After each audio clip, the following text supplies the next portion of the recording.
Good morning sa inyong lahat. Bali, mag-welding tayo ngayon ng bago dahil nang karoon na naman ng panibagong buhin ating tambutso.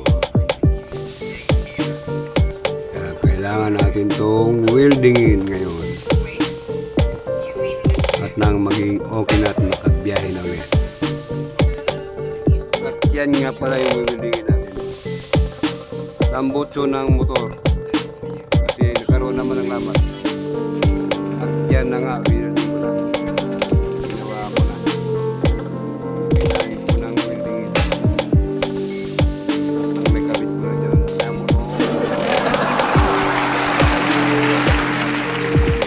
Flat na naman siya. Kumbaga yung iba hindi na talaga kumapit, kaya binilding ko siya. Actually, binilding ko na yan. Kumuha na naman pa yung bagong lamat. Hindi ko sa welding ko, kundi kumuha siya na pa yung bagong lamat. Yung talaga ang bakal. Kasi ang bakal talaga, pag nainitan yan, ang nature ng bakal, luminipis kapag dumaan sa init. Kaya yan, welding. Pag dumaan yan sa welding, which is mainit, lalambot talaga ang bakal, luminipis talaga siya. Nature ng bakal yan. Kaya normal yan na magkaroon siya ng lamat. Dahil unang-una, hindi gaano kakapal yung bakal. Natural na ninipis siya kasi nature na ng bakal yan ang maging manikis kapag dumaan sa init. Kaya yan, binilding ko na siya. Binilding ko siya para may kabit na dun sa motor at nang makabiyahe na ulit ako. Yan yung dahilan. Kasi mahirap bumiyahe na nakakayang tumatakbong may kumakalansi, may maingay sa motor. Kaya ginawan ko na siya ng paraan. Nabuti na lang may mga gamit ako. Kaya kung wala akong gamit, wala, sigurado papagawa ko sa iba yan dahil wala akong gamit. Dahil meron ako at mahilig ako mag-DIY,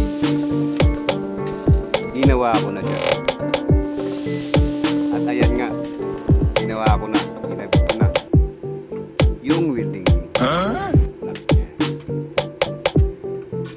Actually, gagawin ko pa yan. Di pa tapos yan. At yan, pangalawang pasada ko na yan. Para dun sa iba, para video tumibay pa siya lalo. Yan, maganda yan. Pangalawa na yan. Bali, tatlong pasada lahat yan. Ginawa kong tatlong pasada lahat yan.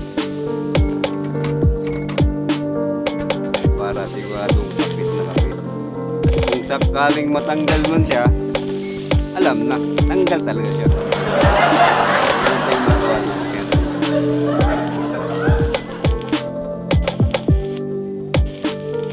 Kasi habang bumabibrate ng bumabibrate,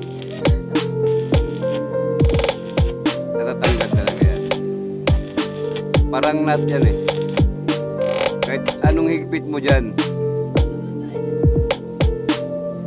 luluwag at luluwag. Ganun din yan. Kasi ang ginagamit kong welding rod dyan, 60-13. So, okay na yun pangapit. 60-13. Pero may mas maganda pang rod talaga dyan, na sigurado kang kapit na kapit. Pero dahil wala ako nun, 60-13, pwede na dyan.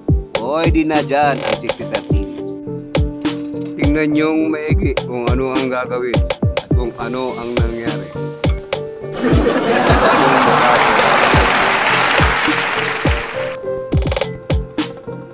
Nakita nyo ba kung ano ang nangyari? Yun ang nangyari.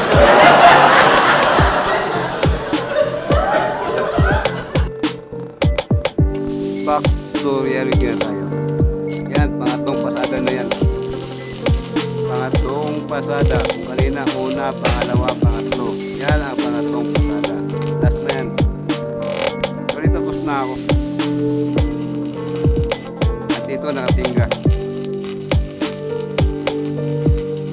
Inintay ko na i-off yung welding machine. Kasi ang welding machine kasi, lalo na IGBT, ito ang tandaan nyo. Kapag ang welding machine nyo ay IGBT, huwag nyo agad i-off pagkatapos nyo mag-welding. Alam nyo bakit?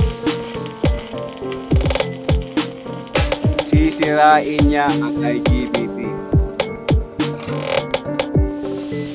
Palamigin nyo muna, bigyan nyo muna ng 5 minuto hanggang 10 minuto bago nyo i-off ang welding machine nyo na inverter, kasi sisirain niya ang IGBT.